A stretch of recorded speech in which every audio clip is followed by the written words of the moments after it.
चला तर मंडळी, आज काय कोथिंबिरीच्या मस्त कुरकुरीत पुऱ्या आणि त्यासुद्धा ज्वारीच्या पिठातल्या मस्त हेल्दी आणि पौष्टिक रेसिपी आहे.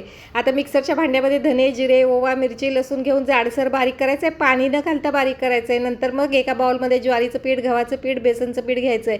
बेसनच्या पिठाचं प्रमाण थोडंसं कमी घ्यायचं आहे. नंतर मग काय करायचं, त्याच्यामध्ये मिक्सरमध्ये बारीक केलेला मसाला घालायचा आहे.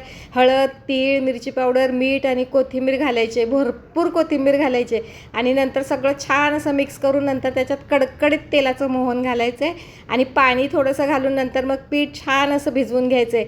जसं आपण चपातीला पीठ भिजवून घेतो तसं नंतर 10 मिनटं पीठ झाकून ठेवायचं आहे. 10 मिनटानंतर मग अशा मस्त पुऱ्या लाटायला घ्यायच्यात.